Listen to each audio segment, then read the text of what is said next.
bit sluggish today. I think there's probably 37,000 people that left there today going, I don't know, and they're probably right. I think there's a lot of young guys, a lot of new guys in different roles. Put the ball from the if you have your offensive hat on, put the ball on the ground way too many times. Some miscommunication too many times. Some built-in excuses for that in terms of how the teams are divided up. But overall, we got a lot better, and through 14 practices, really pleased with where we are. And now it's a matter of building on that, not maintaining in the summer. We don't want to just stay the same during the summer kind of period where the players they're on their own. We have to get better. Is that about what you would have expected from Marcus? He was, I think, only had one incompletion, ran the ball fairly well. I mean, after you said all spring he's impossibly smooth. Is that about what you expected from your quarterback?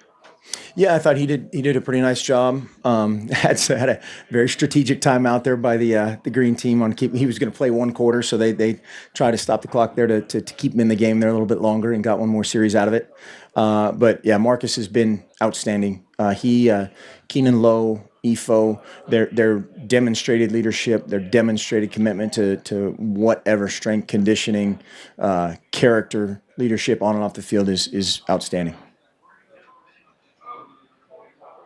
Mark, Johnny Lloyd got his taste of football out there. It's live anyway for everyone to see. Took a few hits out there today too. What were your thoughts? Johnny's done a nice job. He's there's a few layers of rust when you're knocking off after not playing football for that period of time, but just a great attitude. Fun guy to be around. Very positive, a lot like a Keenan Lowe-ish personality, and a tough dude. Tough guy, and so we'll see where he ends up in the summer. I know he and Keenan have really been great friends here for a long time. It sounds like, and Keenan will kind of take him under his wing through the summer and develop. So develop just the second nature of it is not hesitation. It's attack in his mind. But yeah, he didn't cover that punt very intelligently by the coverage team, but he bounced up, made a couple plays later, so that's a good sign. Coach, what'd you take away from the backup quarterbacks in that battle in this game? Yeah, meh. I thought I can spell that for you later. There's a couple M's. There's a silent PH in there somewhere. I thought a couple times both of them absolutely forced it, and that's again human nature of trying to win the job with one throw, and that's the quickest, fastest way to lose it. And so. We'll go back to the drawing board a little bit from a mentality standpoint. Those guys are good players, man, and they did a lot of good things during spring, and they wanted to go out and make it happen. And sometimes that isn't how it works. Devin Allen had a big game today. Just how far has he come from your guys' perception from the start of spring to where he ended up today? Yeah, we've had very high expectations for him, and I think his biggest thing is he's getting the track speed out on the football field, and we love tough track guys. There's that perception that a track guy is a soft guy, and that's absolutely not the case if they're the right guy. And a lot of times you find that with a hurdler, with those kind of guys that it's not just running down a two painted stripes are your only enemy. Type of guy, but he's a tough dude, and he's starting to play at track speed, and he's been outstanding. He's practiced really hard every single day. Had a couple nicks and dings, but he battled through it, and a guy that is again starting to play at that speed, and so we expect big things out of him, and he's gonna obviously make those young guys learn quickly or get beat out. Going off that question, how do you think the entire wide receiver position played? Carrington had a touchdown grab. How do you think they did? Yeah, Carrington has the little club-like thing on his one hand. He when he's been healthy and in there, he's been great. He just needs more reps. He just needs time. He's a dynamic guy, and both those guys, Devin and Darren Carrington, are working toward, I think, what we thought they were in recruiting, and so that'll be exciting. Big period for them is the summer as well.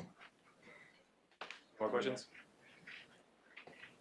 Coach, you talked about the summer and building. How does the new rule of allowing you guys to work with them play into that? A little bit.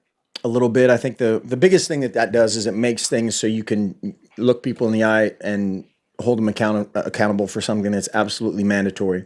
In the past, it was always technically voluntary. You couldn't keep attendance, for instance, and now you can do that. And so that's a good thing from a training room standpoint. That's a good thing from a strength and conditioning standpoint. And then it's a great thing for guys that either incoming guys that are going to be here for the first time, or guys like we're talking about, whether it's Devin Allen or Darren Carrington, and their development and how quickly that does or does not happen. And so that'll aid in that a little bit as well. Team captained by Marcus Mariota and Hronis Grasu, victorious. What are the bragging rights going to be like in the locker room between them, and especially with Tony Washington and Ifeanyi Preolomu? There was a lot of talk. There was probably more talking than ball today, unfortunately. But they were doing some push-ups out there on the field. I don't know what all the side bets were, but a lot of talk.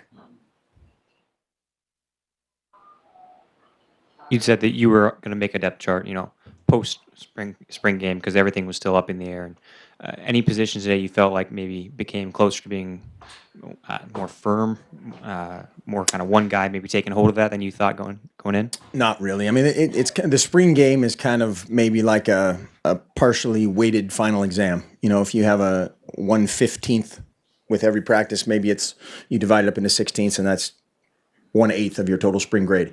And part of that is just, again, being in front of fans for the first time, true game type of atmosphere and how guys react. Some of it you completely throw away because, we're never going to call our offense and defense like we do today. So there's certain elements of it that don't apply. Darren Carrington is in the room if anyone wants to. What was your evaluation of the junior college transfers today in the spring game, and especially in the spring as a whole? I know Talia made some plays today.